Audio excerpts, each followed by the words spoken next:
9/11, we're at the highest terror threat level that we've ever been in the United States. And I want to throw a couple of facts at you. There's nearly 60 ISIS-linked terror plots against the West since 2014. 60 that have been uncovered. It's a much higher operational tempo than Al-Qaeda ever had. I liken Al-Qaeda to the guy that stands up there and points at the fence with a bat and says, I'm going to hit the home run. I'm going for the home run ball. I'm going to take down the plane. That's what they're obsessed with. ISIS is not. ISIS is perfectly comfortable with shooting up, killing a couple people here, going to Garland, Texas, and encouraging people out there to go kill anybody that said anything bad about the Prophet Muhammad, or just raising mayhem. They're happy with base hits. They're happy with the ground ball to short, and they beat out the run to first, and it causes a little problem. They're perfectly happy with that, and that's a totally different matrix for us because it's so much more diffuse. There's been nearly 70 ISIS-linked arrests of U.S. individuals in the last year alone. Since 9/11, there's been 124 homegrown jihadist plots in the United States. 80% of them have been in the past 5 years. So since 9/11, we think, oh, there hasn't been a major terrorist attack in the United States. We're doing great. Yeah, we're doing well. But the fact of the matter is, the threat is rising, and the attempted attacks are rising, and they're getting more intense and more frequent in nature in the last few years. And we've never seen so many terrorists crossing borders so fast since we started investigating this, and that's a big thing. More than 25,000 people from foreign countries, more than 100 countries, have crossed the borders into Syria and Iraq. Think about it, 25,000 people. The largest convergence of jihadists in world history. 4,500 of them are Westerners, and 250 are Americans. Now I say that with a giant asterisk, because we don't know if we're getting even a fraction of who's actually going across the border. These are just ones that we can document, ones that we know about. But I submit to you that for everyone we know about, there's probably many more that we don't know about that have gone over there to fight. So the number could be quite high. It's a triple threat for us when these fighters going over to fight for ISIS. Number one, they make ISIS stronger. So when people get killed on the front lines, ISIS doesn't really care.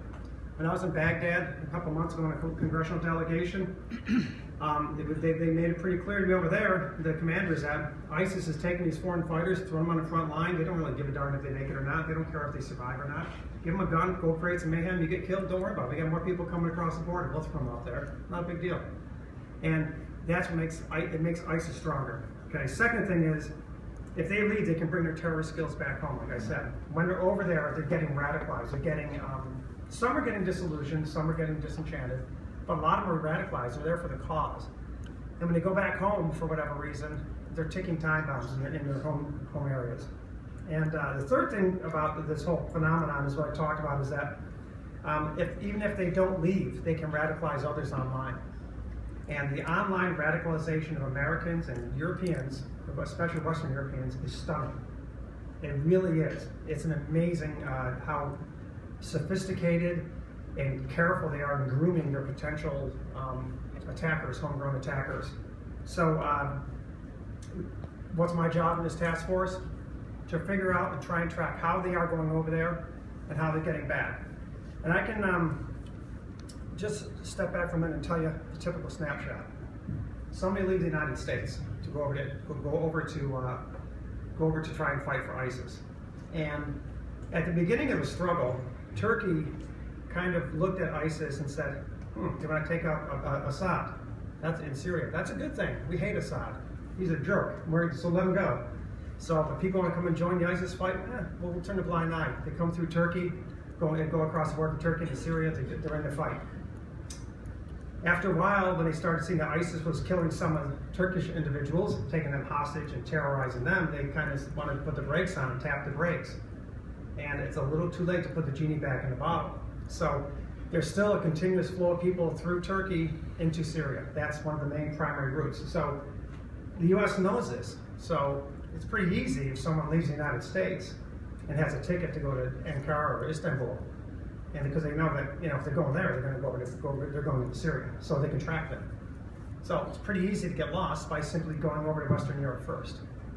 And the reason is Western Europe doesn't exactly do what I would call bang-up job of tracking travel within the Schengen zone. They do a terrible job.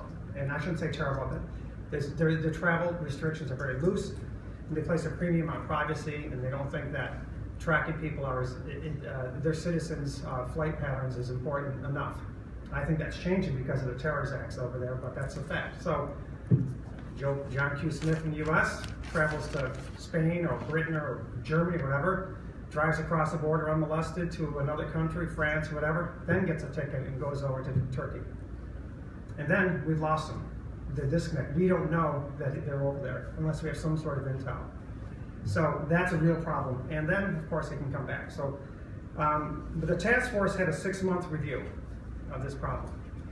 And we're issuing a report later this month. I've got the initial draft, which is 70 pages single-spaced, and for a guy like me who has the attention of a snail, it's attention of like a, I don't know.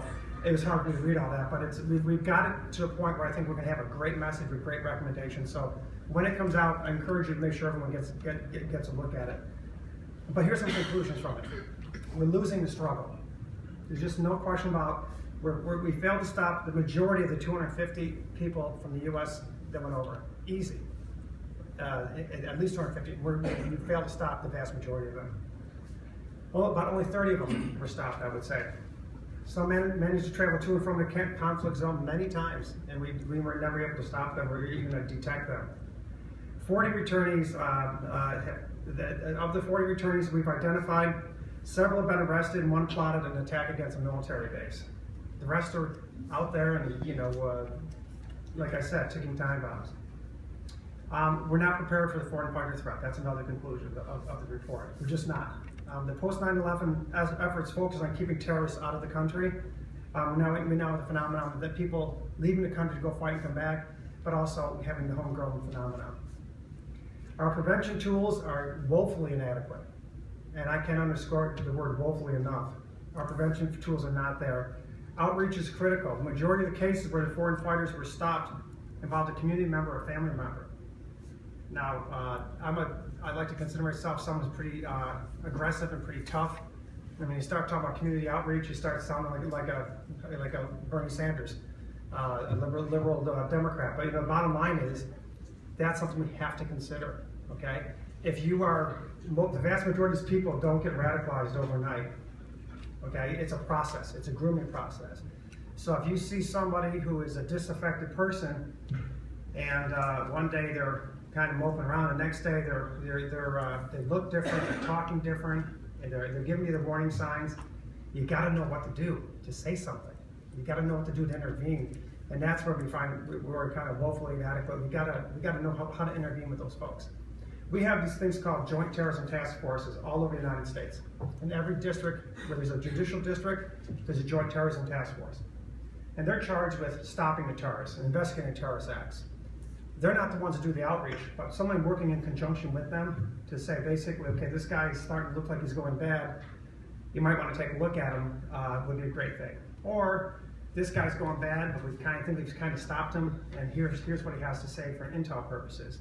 But I think that's part of the model we're talking about. We introduced some legislation that we hope is going to address that by kind of elevating this countering violent extremism person to a higher level at Homeland Security, and then give them the money in charge of establishing grant programs nationwide to kind of do this community outreach stuff.